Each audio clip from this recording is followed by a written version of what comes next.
But yeah, do y'all really think Diddy did everything they said he did? I don't know, but yeah. That's a topic for another conversation. For another day. The dark truth behind drunk salarymen in Japan. This is Japan, but this is also Japan. I know they're what is overworked happening like here? crazy. You're witnessing the It's aftermath of Japan's nomikai culture. The word nomikai is formed from the word nomi, to drink, and kai, session. Put together, it means drinking party, and it's core to Japanese culture. But nomikai culture has a dark side, and these problematic parts have recently come under fire. To understand why, we need to first know what even goes on at a nomikai. Like seriously, what is happening to Japanese salarymen to come out looking like this? Well, we're about to find out. Welcome to the other side of the workday. Okay. Yeah. Like many things in Japan, traditional nomikai come with a set of rules. First, in traditional workplaces, if you receive an invite, you really should say yes. And I'll explain why later. The colleague who just invited you is called a kanji. They're the organizer who will call up the izakaya, the pub, to make the booking and rally all the participants, just like how they did with you. Next, everyone arrives at the izakaya, but you can't just sit wherever you want. Traditionally, there are assigned seats based on hierarchy. The best seat is called the kamiza, positioned furthest from the door. I'm sitting on the outside of the booth no matter where I go. Y'all inside or outside booths? What type of people y'all the is? most senior person in the room. The worst seat, called the shimoza, is usually closest to the door, and junior staff members or newcomers will always sit sit close to the door. This is because historically the position closest to the entrance was most vulnerable. Or a gunman jumps through the door and you gotta, like, if you have a beautiful woman beside you, you have to like grab her ass and pull your firearm out and aikido and box, fend off and save everyone from the intruder at the same time. So you gotta be. Once everyone is seated, we can get the drink started. Common courtesy is to order something that can be served fast, like beer, because everyone only starts to drink once all the drinks have been served. After a short toast, usually from the most senior person, the kanpai or cheers comes out, and so begins the drinks. Throughout the night, the kohais or juniors must keep an eye on how full everyone's glasses are. Once they are empty or near empty, the kohais should read the room and proactively top up drinks for their seniors or senpai. So, as the night progresses, you start to feel the alcohol, but your glass keeps getting filled up. And it's really hard to say no. As Finnish researcher Juha Partinen writes, refusing an offer to drink is bad manners, requiring profuse apologies if one really feels it necessary to do so. As such, sometimes it's easier to employ more subtle strategies. Rather than bluntly voicing out a no, anthropologist Harumi Beppu in his 1974 paper describes one such way.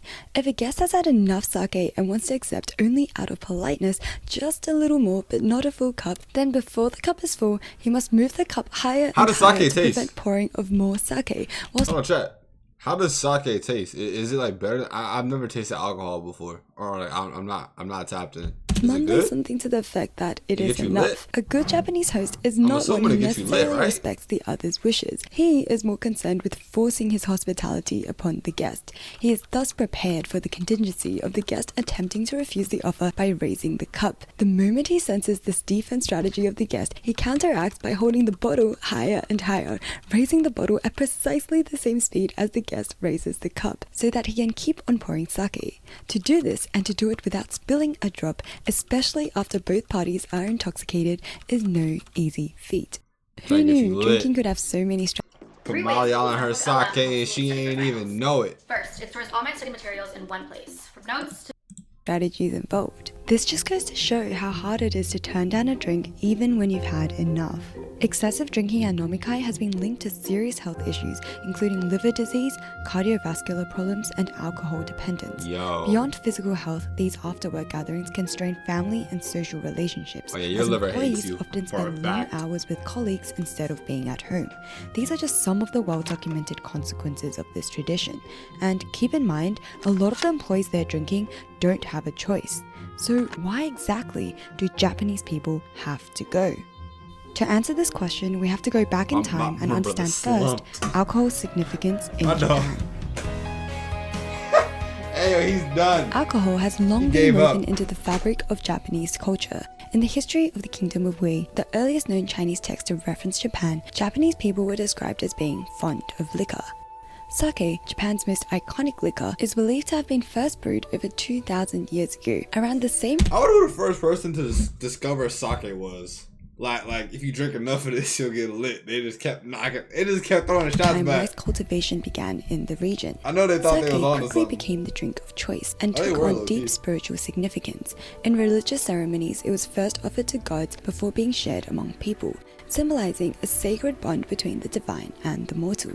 During Japan's feudal era, alcohol consumption was marked by class divisions. Aristocrats enjoyed refined sake in elegant settings, while commoners restrained by poverty brewed their own and reserved it for festivals or special village occasions. These consumption habits would all change though with the industrialization of Japan during the Meiji period.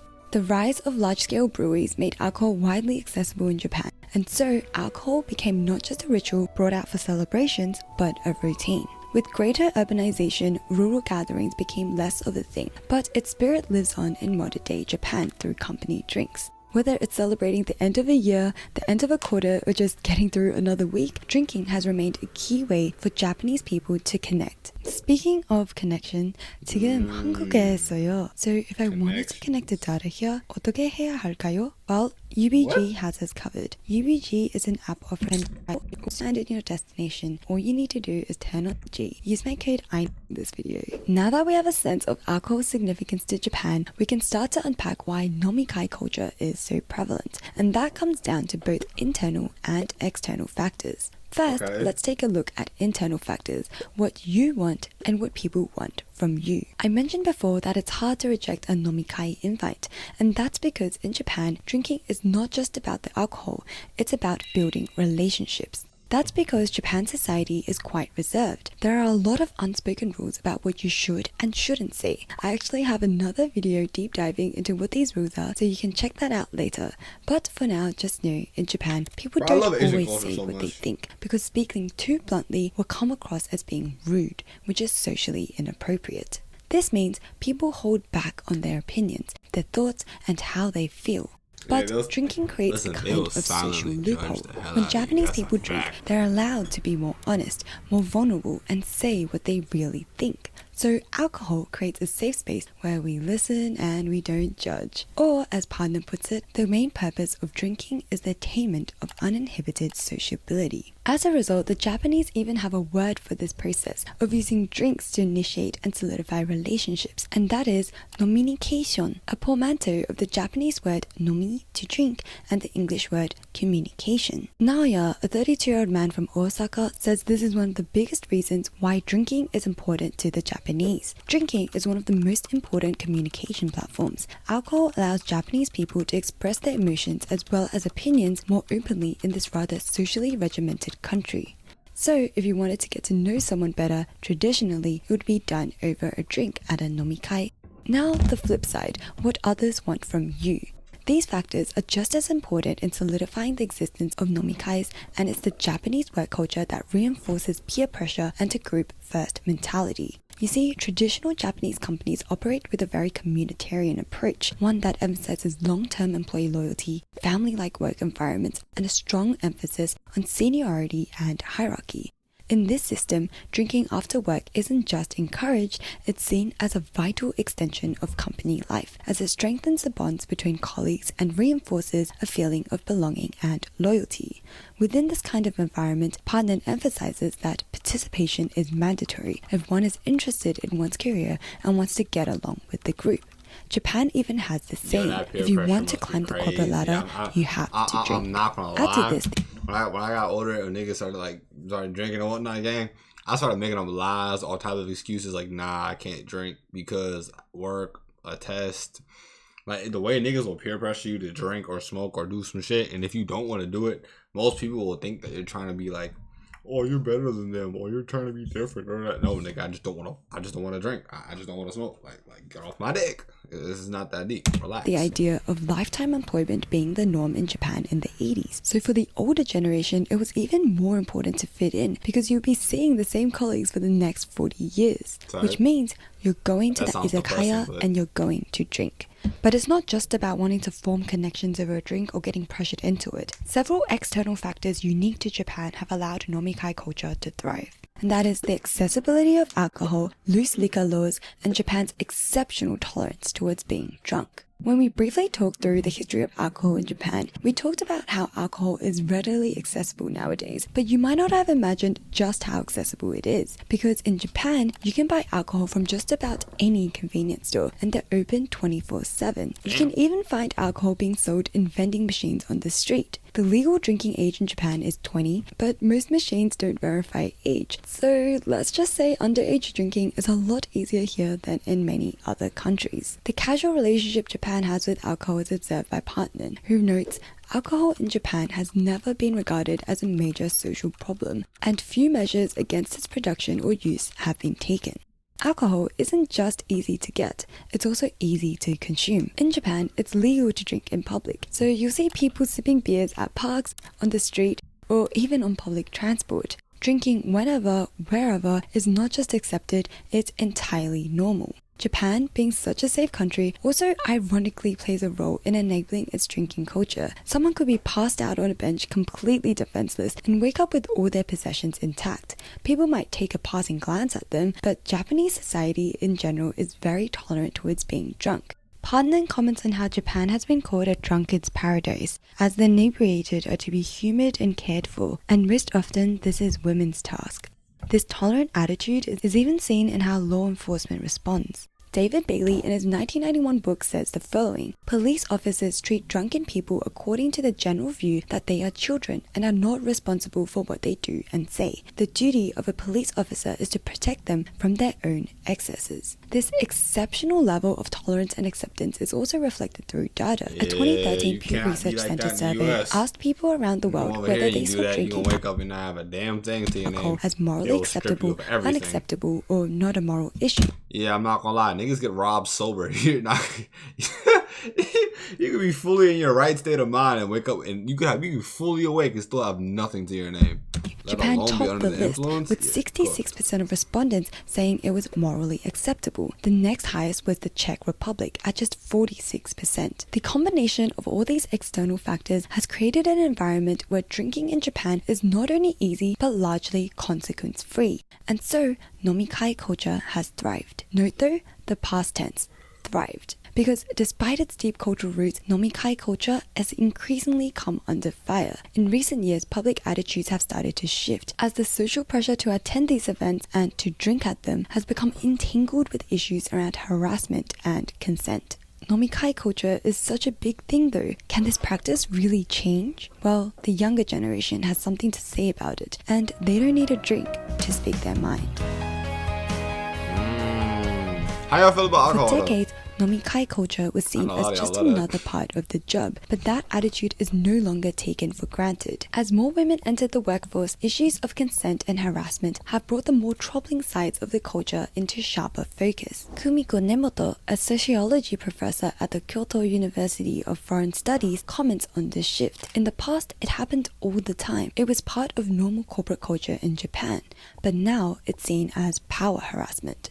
This term, power harassment, relates directly to new laws introduced by the Japanese government in 2019 targeting employers. And these laws have greatly affected how nomikais are conducted and how much pressure there is for employees to attend. Mr. Katsuki, a 47-year-old manager, recalls how back in the day his boss or colleagues would ask him out for drinks up to 4 times a week, and there was really no way of saying no. These days, however, things are different. With stricter laws and companies taking harassment more seriously, he's much more cautious.